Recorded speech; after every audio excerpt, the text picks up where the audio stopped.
Good morning students. हम पिछली कक्षा में व्यवहारवाद पढ़ रहे थे कि किस प्रकार से व्यवहारवादी क्रांति ने राजनीति विज्ञान में जो है बिल्कुल पूरी तरह से परिवर्तन किया और जो परंपरागत दृष्टिकोण था राजनीति विज्ञान का, उसमें अध्ययन का दृष्टिकोण, अध्ययन का क्षेत्र, विषय के प्रति, उसमें विषय क्षेत्र के प्रति क्या क्या विषय वस्तु उसमें थी, और व्यवहारवादी क्रांति ने जो है राजनीति विज्ञान में एक नया दृष्टिकोण जो है शुरू किया, और व्यवहारवादी क्रांति के कारण राजनीति विज्ञान में अध्ययन जो है वो परंपरागत तरीके के स्थान पर अध्ययन नए तरीके से अध्ययन किया जाने लगा। अध्ययन में जो है तथ्य परकता आई, और जहां पर परंपरागत दृष्टिकोण के कारण राजनीति विज्ञान का अध्ययन केवल मूल्यात्मक अध्ययन था, मूल्य, आदर्श और नैतिकता ही इसके अध्ययन में समाहित थे, इसके स्थान पर व्यवहारवादी क्रांति ने राजनीति विज्ञान के अध्ययन में आदर्श तथ्यों के आदर्श मूल्यों के स्थान पर केवल तथ्यों को जो है वो ही स्थान दिया, और राजनीति विज्ञान के अध्ययन में जो है वैज्ञानिक तकनीकों का और वैज्ञानिक विधियों का जो है वो समावेश किया जाने लगा। इस व्यवहारवादी क्रांति के कारण ही राजनीति विज्ञान के अध्ययन में नई तकनीकों का प्रयोग किया जाने लगा और अध्ययन को विशुद्ध रूप से वैज्ञानिक बनाने के जो है नवीनतम प्रयास किए जाने लगे। तो पिछली कक्षा में हमने डेविड ईस्टन की जो विशेषताएं पढ़ी थी कि डेविड ईस्टन ने व्यवहारवाद की क्या क्या विशेषताएं बताई थी, इसका हमने अध्ययन पिछली कक्षा में किया था। तो अब हम देखते हैं कि व्यवहारवादी क्रांति में जो है क्या कमियां, क्या उसमें आलोचनाएं हैं, क्या दोष हैं, उसके बारे में आज हम चर्चा करेंगे। तो देखिए, हम देखते हैं कि व्यवहारवाद में जो कमियां, आलोचना और दोष क्या है। तो देखिए, व्यवहारवाद की आलोचना,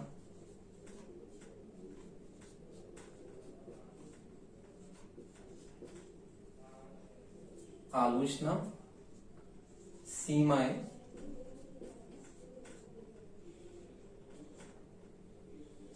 या कमियां या दोष। तो देखिए, व्यवहारवाद में जो कमियां, जो दोष उत्पन्न हुए थे, उनके बारे में हम चर्चा करेंगे कि व्यवहारवादी क्रांति ने तथ्यों पर अत्यधिक बल दिया, और तथ्यों पर अत्यधिक बल देने के कारण ये मूल्यों से बिल्कुल ही क्या हो गया, अलग हो गया, और मूल्यों का जो समावेश जो था वो अध्ययन में समय के साथ साथ जरूरी था, क्योंकि अध्ययन में मूल्यों का समावेश भी किया जाना जो है आवश्यक है। क्योंकि एक जो शोधकर्ता होता है वो कहीं ना कहीं जब अध्ययन कर रहा होता है तो शोधकर्ता कहीं ना कहीं अपने मूल्यों से पूरी तरह से प्रभावित होता है। तो अध्ययन में मूल्यों को भी स्थान दिया जाना जो है बहुत ही जरूरी है। लेकिन व्यवहारवादी क्रांति के कारण केवल अध्ययन जो है तथ्यपरक हो गया था, क्योंकि अध्ययन को अधिक से अधिक वैज्ञानिक बनाए जाने पर बल दिया जाने लगा। इसलिए अध्ययन तथ्यपरक होता गया और अध्ययन में मूल्यों को, आदर्श को, नैतिकता को स्थान नहीं दिया गया। तो देखिए, इसकी सबसे बड़ी कमी यही है इस व्यवहारवादी क्रांति की कि इसमें केवल अध्ययन तथ्यपरक जो है वो अध्ययन किया जाने लगा, और अध्ययन में मूल्यों को जो है बिल्कुल अलग कर दिया गया। अध्ययन में मूल्यों को बिल्कुल भी स्थान नहीं दिया गया। तो देखिए, हम देखते हैं कि व्यवहारवादी जो है क्रांति में जो कमियां, आलोचनाएं हैं किस प्रकार से हैं। तो देखिए, हम देखते हैं, पहला पॉइंट है इसका व्यवहारवाद की आलोचना का, सीमा का, और हम देखते हैं कि व्यवहारवाद जो है उसकी आलोचना करने में किन किन विद्वानों ने इसकी आलोचना की है। तो देखिए, लियो स्ट्रॉस, सिबली, लियो स्ट्रॉस,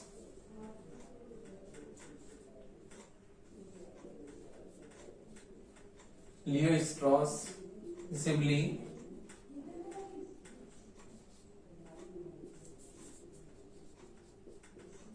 आर्नोल्ड ब्रैक्ट, किर्कपैट्रिक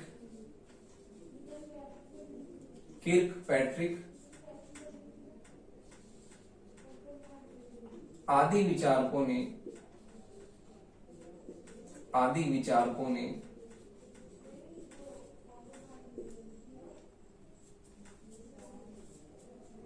व्यवहारवादी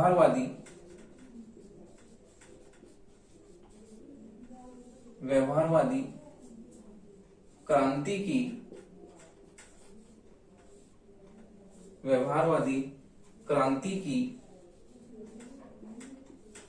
सीमाओं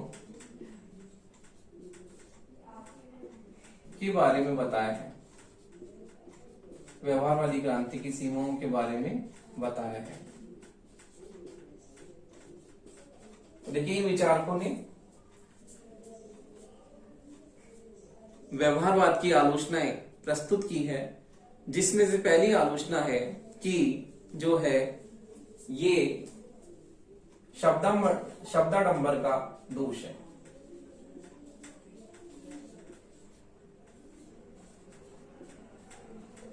आलोचना का पहला पॉइंट है कि व्यवहारवादी क्रांति में वैज्ञानिक शब्दावली का अधिक से अधिक प्रयोग किया जाने लगा और शब्दावली जो है वो वैज्ञानिक और दृष्टि से और तकनीकी दृष्टि से इतनी कठिन प्रयोग की जाने लगी कि उसे आसानी से समझना जो है बहुत ही कठिन हो गया, उसे सुगमता से नहीं समझा जा सकता था। तो इसलिए हम ये कहते हैं कि व्यवहारवाद की सबसे बड़ी दोष जो है शब्दाडंबर का दोष, अर्थात वैज्ञानिक शब्दावली का जो प्रयोग जो है वो किया जाने लगा। तो वैज्ञानिक शब्दावली के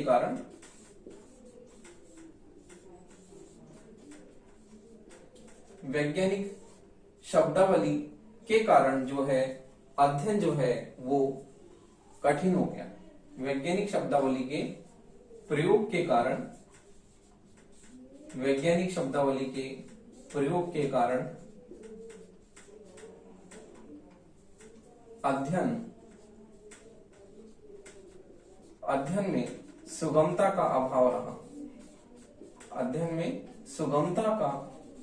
अभाव रहा।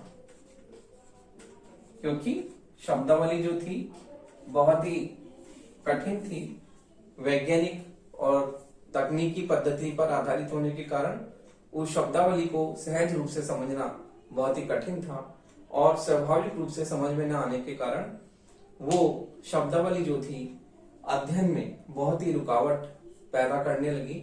इस कारण से जो है अध्ययन में कठिनता आने लगी। तो हम ये कह सकते हैं कि वैज्ञानिक शब्दावली के प्रयोग के कारण अध्ययन जितना सहज और सुगम होना चाहिए था वो उतना सहज और सुगम नहीं हो पाया। इसलिए सबसे पहली आलोचना है कि शब्दाडंबर का दोष है। अगला है मूल्य निरपेक्ष अध्ययन संभव नहीं है।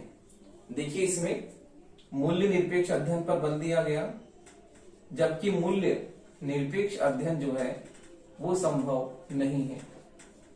जैसा कि मैंने आपको अभी बताया था कि जो शोधकर्ता होता है वो कहीं ना कहीं अपने मूल्यों से प्रभावित होता है, क्योंकि जब शोधकर्ता शोध कर रहा होता है तो उसके मूल्य उसे कहीं ना कहीं उसे अध्ययन में प्रभावित करते हैं और कहीं ना कहीं उसके अध्ययन में उसके मूल्य जो है वो स्थान रखते हैं। इसलिए हम ये कह सकते हैं कि अध्ययन मूल्य निरपेक्ष नहीं हो सकता। अध्ययन में मूल्यों को स्थान दिया जाना जो है जरूरी है। इसलिए मूल्य निरपेक्ष अध्ययन की हम कल्पना नहीं कर सकते। अध्ययन में मूल्यों का होना बहुत ही जरूरी है, क्योंकि अध्ययन मूल्यों के बिना ऐसा रहेगा कि बिल्कुल जैसे मान लो आदर्श नैतिकता से बिल्कुल अलग, जबकि अध्ययन में मूल्यों को भी जो है महत्वपूर्ण स्थान दिया जाना चाहिए, जो कि व्यवहारवाद की सबसे कमी, जैसे मैंने आपको पहले ही बताया था कि इसमें मूल्य निरपेक्ष अध्ययन की बात की गई, जो कि इसकी सबसे बड़ी कमी है। क्योंकि इस व्यवहारवाद ने मूल्यों को बिल्कुल जो है अलग कर दिया और मूल्यों के बिना अध्ययन किया जाने लगा। मूल्यों को बिल्कुल भी स्थान नहीं दिया गया और अध्ययन में तथ्य को स्थान, तथ्यपरक अध्ययन की बात की गई, क्योंकि तथ्यों के कारण ही अध्ययन जो है विशुद्ध रूप से जो है वो वैज्ञानिक रूप से बन पाएगा। इसलिए इसमें मूल्यों के स्थान पर तथ्यों को जो है बहुत ही महत्वपूर्ण बल दिया गया। जबकि हम ये कहते हैं इसकी आलोचना में कि अध्ययन जो है वो मूल्य निरपेक्ष नहीं हो सकता। अध्ययन में मूल्यों को जो है महत्वपूर्ण स्थान दिया जाना बहुत ही आवश्यक है। अगला पॉइंट हम देखते हैं। अगला पॉइंट है अंतर विरोध का दोष। तो देखिए इसमें अंतर विरोध की हम बात करते हैं। एक तरफ तो हम ये कहते हैं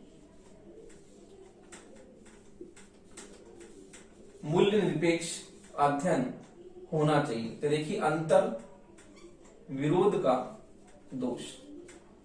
एक तरफ तो हम ये कहते हैं कि अध्ययन जो है मूल्य निरपेक्ष होना चाहिए, जबकि हम शासन व्यवस्थाओं की जब हम बात करते हैं तो हम ये देखते हैं कि तानाशाही और साम्यवादी शासन के स्थान पर उदार लोकतांत्रिक शासन व्यवस्था जो है बहुत ही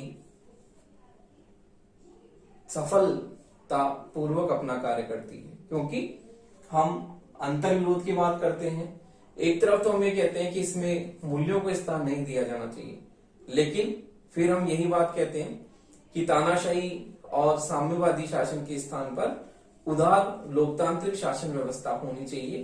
क्योंकि उदार लोकतांत्रिक शासन व्यवस्था जनमत पर आधारित होती है, जन सहमति पर आधारित होती है और जनमत पर आधारित होने के कारण वो अधिक ही कुशलता पूर्वक जो है उसमें शासन संचालन होता है। क्योंकि उसमें व्यक्ति की स्वतंत्रता और व्यक्ति के अधिकार, व्यक्ति को जो है वो महत्वपूर्ण स्थान दिया जाता है। इसलिए उदार लोकतांत्रिक शासन व्यवस्था को हम शासन का सबसे बेहतरीन नमूना और सर्वोत्कृष्ट शासन व्यवस्था हम उसे मानते हैं। तो एक तरफ तो हम बात करते हैं कि अध्ययन मूल्य निरपेक्ष होना चाहिए, लेकिन फिर हम दूसरी तरफ साम्यवादी और तानाशाही शासन के स्थान पर उदार लोकतांत्रिक शासन को जो है बहुत ही अच्छा मानते हैं। तो हमें इसमें अंतर विरोध दिखाई पड़ता है। तो देखिए अब हम अगला इसका पॉइंट देखते हैं। आलोचना का अगला पॉइंट है अत्यधिक खर्चीली पद्धति। तो देखिए ये अत्यधिक खर्चीली पद्धति क्यों है? क्योंकि इसमें हम वैज्ञानिक पद्धति की बात करते हैं और वैज्ञानिक पद्धति में हम देखते हैं किस प्रकार से सर्वेक्षण जो है वो किया जाता है और बार बार तथ्यों को, आंकड़ों को इकट्ठा करना में सर्वेक्षण, साक्षात्कार, इन सब तकनीकों का प्रयोग किया जाता है। क्योंकि व्यवहारवाद जो है वो वैज्ञानिक पद्धति पर आधारित है और अध्ययन को विशुद्ध रूप से वैज्ञानिक बनाने के लिए इसमें वैज्ञानिक तकनीकों पर जो है बल दिया जाता है, वैज्ञानिक तकनीकी का प्रयोग किया जाता है। इसलिए यह अत्यधिक खर्चीली पद्धति है, क्योंकि इसमें बार बार तथ्यों को, आंकड़ों को एकत्रित करना, उन आंकड़ों को एकत्रित करके सर्वेक्षण करना, इसमें क्या होता है, ज्यादा खर्चा लगता है और समय भी जो है वो समय भी बहुत ही ज्यादा खर्च होता है। इसलिए हम कहते हैं कि अत्यधिक खर्चीली पद्धति है। इसमें धन और समय दोनों का ही जो है वो अपव्यय होता है। इसलिए हम व्यवहारवादी क्रांति को मानते हैं कि व्यवहारवाद में ये जो व्यवहारवादी क्रांति है ये अत्यधिक खर्चीली पद्धति पर आधारित है, क्योंकि इसमें धन और समय दोनों का ही अपव्यय होता है। अगला हम पॉइंट देखते हैं। आलोचना का अगला पॉइंट है, अगला पॉइंट देखते हैं। देखिए इसका अगला पॉइंट है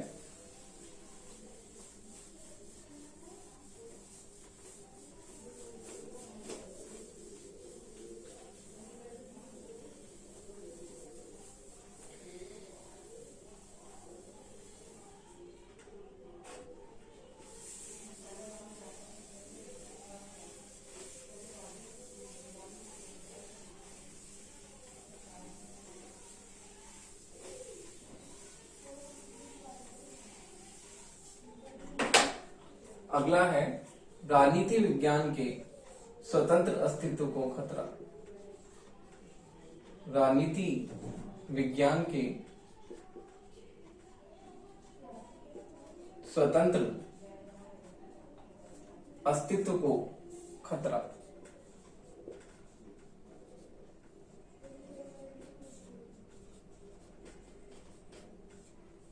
तो देखिए, राजनीति विज्ञान के स्वतंत्र अस्तित्व को खतरा हम देखते हैं इसमें किस प्रकार से जो है राजनीति विज्ञान के अध्ययन के लिए हम प्राकृतिक विज्ञान के रूप में मानते हैं कि राजनीति विज्ञान भी प्राकृतिक विज्ञान है, लेकिन राजनीति विज्ञान और प्राकृतिक विज्ञान दोनों में जो है मूलभूत अंतर है और इस मूलभूत अंतर को हम स्पष्ट रूप से हम देखते हैं। तो इसलिए जब हम राजनीति विज्ञान को प्राकृतिक विज्ञान मानते हैं तो हम ये मानते हैं कि इसके स्वतंत्र अस्तित्व को खतरा इससे होता है, क्योंकि राजनीति विज्ञान स्वयं में एक विज्ञान है और जब हम इसे प्राकृतिक विज्ञान के रूप में इसे आरोपित करते हैं तो दोनों में अंतर है, प्राकृतिक विज्ञान में भी और राजनीति विज्ञान में भी। इसलिए हम राजनीति विज्ञान को प्राकृतिक विज्ञान के रूप में नहीं मान सकते, दोनों में मूलभूत अंतर है। इसलिए हम राजनीति विज्ञान के स्वतंत्र अस्तित्व को खतरे की बात करते हैं जब हम इसे एक प्राकृतिक विज्ञान के रूप में मानते हैं। अगला पॉइंट देखिए, अगला पॉइंट है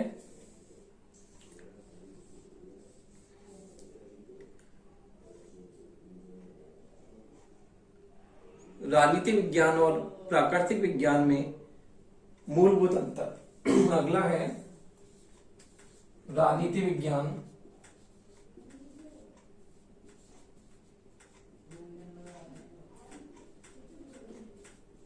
और प्राकृतिक विज्ञान में मूलभूत अंतर। जैसे कि मैंने आपको बताया था कि हम इसे स्वतंत्र अस्तित्व को खतरा मानते हैं क्योंकि राजनीति विज्ञान और प्राकृतिक विज्ञान में मूलभूत अंतर है। समानताएं होने के बावजूद भी दोनों में असमानता भी मूल रूप से दिखाई देती है। इसलिए हम ये मानते हैं कि राजनीति विज्ञान और प्राकृतिक विज्ञान में क्या है, मूलभूत अंतर है। अब हम अगला पॉइंट देखते हैं। अगला पॉइंट है सुनिश्चित सिद्धांत या भविष्यवाणी संभव नहीं। सुनिश्चित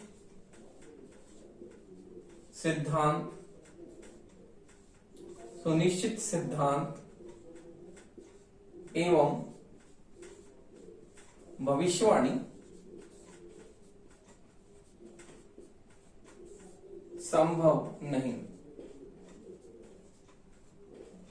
तो देखिए, व्यवहारवाद में हमें सुनिश्चित सिद्धांत जो है उसका अभाव देखने को मिलता है। जिस प्रकार से हम विज्ञान में सिद्धांत की बात करते हैं कि सिद्धांत बिल्कुल उसमें स्पष्ट रूप से हमें दिखाई देते हैं विज्ञान में, लेकिन राजनीति विज्ञान में ऐसे सुनिश्चित और सुस्पष्ट सिद्धांत हमें नहीं दिखाई देते और इसमें भविष्यवाणी की संभावना भी नहीं है। विज्ञान में हम भविष्यवाणी कर सकते हैं लेकिन राजनीति विज्ञान में हम भविष्यवाणी नहीं कर सकते, इसमें भविष्यवाणी की संभावना नहीं है। क्योंकि जिस प्रकार से हम मौसम विज्ञान की बात करते हैं तो उसमें हम भविष्यवाणी करते हैं, विज्ञान में हम भविष्यवाणी करते हैं कि यदि इस प्रकार से कोई रासायनिक अभिक्रिया होती है तो उस दोनों के मिलन पर एक नई जो है वो अभिक्रिया होती है। तो इस प्रकार से हम इसमें भविष्यवाणी करते हैं, लेकिन राजनीति विज्ञान में भविष्यवाणी की संभावना जो है वो नहीं है। अगला पॉइंट है मानव के राजनीतिक व्यवहार का विज्ञान संभव नहीं है। अगला है मानव के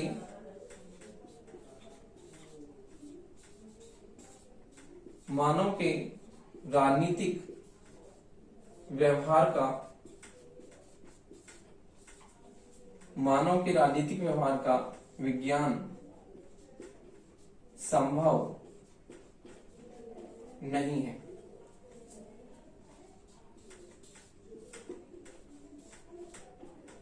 मानव के राजनीतिक व्यवहार का विज्ञान संभव नहीं है क्योंकि मानव का जो राजनीतिक व्यवहार है वो राजनीतिक व्यवहार पूर्ण एवं सही अध्ययन असंभव है, क्योंकि मानव व्यवहार का जो विज्ञान प्रस्तुत करने में व्यवहारवादी जो है इसको निश्चित रूप से इसे स्पष्ट करने में असमर्थ रहे हैं, क्योंकि मानव का व्यवहार जो होता है वो बहुत ही संपूर्ण होता है, समग्र रूप में होता है, और मानव के व्यवहार को हम अलग अलग खंडों में विभाजित नहीं कर सकते कि ये इसका राजनीतिक व्यवहार है, सामाजिक व्यवहार है या धार्मिक व्यवहार है।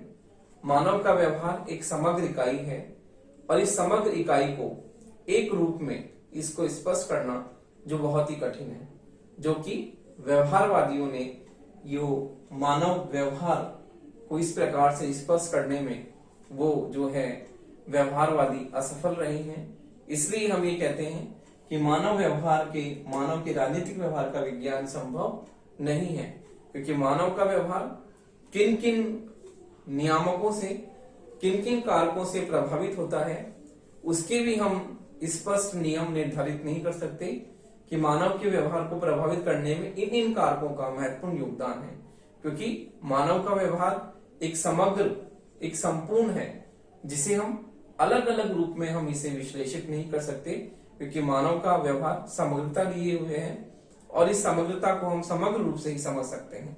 इसलिए मानव के राजनीतिक व्यवहार का विज्ञान संभव नहीं है। अगला है लघु एवं वृहत इकाई संबंधी समस्या। तो देखिए, लघु एवं वृहत इकाई संबंधी समस्या की हम बात इसमें करते हैं कि लघु एवं वृहत इकाई संबंधी समस्या।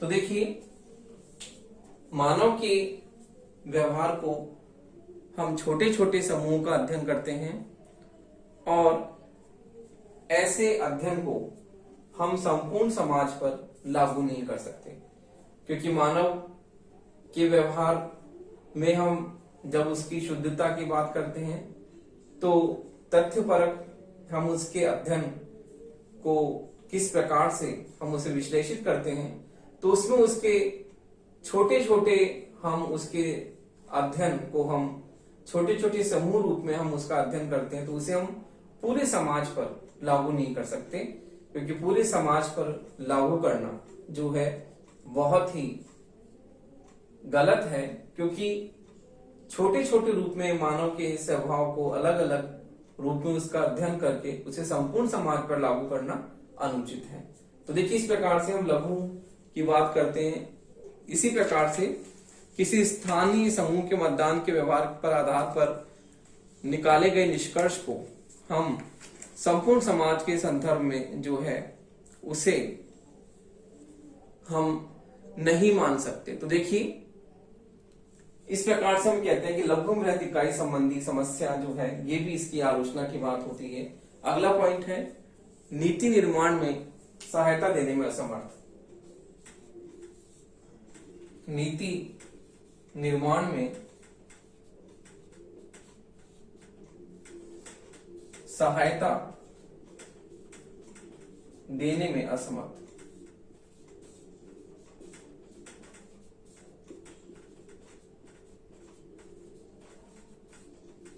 तो देखिए, नीति निर्माण में भी सहायता देने में जो है व्यवहारवाद असमर्थ है, क्योंकि नीति निर्माण में मूल्य और तथ्य दोनों को ही हम शामिल करते हैं, जबकि व्यवहारवाद में केवल हम तथ्यों की बात करते हैं और तथ्यों को ही अध्ययन में शामिल करते हैं। इसलिए हम ये कहते हैं कि नीति निर्माण में भी जो ये व्यवहारवाद है वो व्यवहारवाद सहयोग करने में असमर्थ है, क्योंकि ये केवल तथ्यों को ही अध्ययन में शामिल करता है, जबकि नीति निर्माण में हम देखते हैं कि नीति निर्माण में तथ्यों के साथ साथ मूल्यों को भी स्थान दिया गया है। तो नीति निर्माण में तथ्य व मूल्य दोनों को ही समान महत्व दिया जाता है। नीति निर्माण में तथ्य मूल्य दोनों को ही समान महत्व देने की बात हम करते हैं, क्योंकि इसमें तथ्य और मूल्य दोनों ही बराबर से महत्वपूर्ण अपनी भूमिका अदा करते हैं। हम ये नहीं कह सकते केवल नीति के निर्माण में केवल तथ्य ही जो है महत्वपूर्ण कारक है, महत्वपूर्ण घटक है, जबकि तथ्य के साथ साथ मूल्यों को भी जो हम इसमें समाविष्ट करते हैं कि तथ्य के साथ साथ मूल्य भी नीति निर्माण में अपनी महत्वपूर्ण भूमिका अदा करते हैं। तो देखिए, इस प्रकार से व्यवहारवादी आंदोलन की हम ये बात करते हैं कि व्यवहारवादी आंदोलन ने किस प्रकार से जो है राजनीति विज्ञान में एक नया अध्ययन का दृष्टिकोण स्थापित किया, और व्यवहारवादी क्रांति के कारण जहां पर राजनीति विज्ञान में परंपरागत दृष्टिकोण के आधार पर केवल राज्य और सरकार के अध्ययन पर इसमें बल दिया गया है, केवल आदर्श और मूल्यपरक अध्ययन को ही स्थान दिया गया, उसके स्थान पर राजनीति विज्ञान में व्यवहारवादी क्रांति ने मानव के राजनीतिक व्यवहार को जो है संपूर्ण इकाई माना, और उसके साथ साथ जो है अध्ययन को, जो तथ्यपरक अध्ययन की बात इसमें कही गई। तो देखिए, इस प्रकार से राजनीति विज्ञान में व्यवहारवादी आंदोलन ने बहुत ही महत्वपूर्ण अपनी भूमिका अदा की, और ये उपयुक्त कमियों और आलोचनाओं के बावजूद भी हम ये कहते हैं कि व्यवहारवादी क्रांति के कारण राजनीति विज्ञान में जो है वो इसे एक स्वतंत्र विषय के रूप में इसे स्थान मिला। जैसे समाज विज्ञान के जो अन्य विषय हैं, समाजशास्त्र, अर्थशास्त्र, नीति शास्त्र, दर्शन शास्त्र, ये अन्य विषय जो हैं अपना महत्वपूर्ण स्थान रखते हैं समाज विज्ञान में, उसी प्रकार से राजनीति शास्त्र को जो है राजनीति विज्ञान के रूप में एक नए विषय के रूप में जिसे स्थान दिलाया व्यवहारवाद ने। तो हम ये कहते हैं कि उपयुक्त कमियों और आलोचनाओं के बावजूद भी व्यवहारवादी क्रांति ने राजनीति विज्ञान को एक नई दिशा दी, जहां पर केवल आदर्श, मूल्य और नैतिकता को ही अध्ययन में महत्वपूर्ण स्थान दिया जाने लगा। उसके स्थान पर अब अध्ययन में मूल्यों के स्थान पर तथ्यपरक अध्ययन किया जाने लगा, और राजनीति विज्ञान को एक स्वतंत्र विषय के रूप में इसने एक नई पहचान दिलाई। अब राजनीति विज्ञान में अध्ययन जो है तथ्यपरक अध्ययन की शुरुआत की जाने लगी, और राजनीति विज्ञान को एक विशुद्ध विज्ञान के रूप में एक नया एक अपना अस्तित्व उसे मिला। ये सब व्यवहारवादी क्रांति के कारण ही मिला। तो हम ये कहते हैं कि उपयुक्त कमियों के बावजूद, उपयुक्त आलोचनाओं के बावजूद भी हम व्यवहारवादी क्रांति जो है उसकी कमियों के बावजूद हम ये कहते हैं कि व्यवहारवादी आंदोलन ने राजनीति विज्ञान को एक नई दिशा दी, और अध्ययन में एक नया जो है नयापन दिलाया। जहां पर अध्ययन परंपरागत रूप से चल रहा था, उसके स्थान पर राजनीति विज्ञान में एक अध्ययन जो है वो नए रूप में शुरुआत हुई, और अब राज्य और सरकार के स्थान पर राजनीति विज्ञान में मानव की राजनीतिक व्यवहार को इसके अध्ययन की मूल इकाई माना गया, और औपचारिक संस्थाओं के स्थान पर जहां केवल राज्य, सरकार, राजनीतिक दल, दबाव समूह, इनका अध्ययन भी इसमें किया जाता था, उसके साथ साथ अनौपचारिक संस्थाओं के अध्ययन पर भी बल दिया जाने लगा। अब राजनीति विज्ञान में राज्य सरकार के साथ साथ मानव के राजनीतिक व्यवहार को प्रभावित करने वाले जितने भी घटक हैं, उन सब का जो है इसमें अध्ययन किया जाने लगा। शक्ति, सत्ता, इस प्रकार औपचारिक संस्थाओं के साथ साथ अनौपचारिक संस्थाओं के अध्ययन पर भी इसमें बल दिया जाने लगा।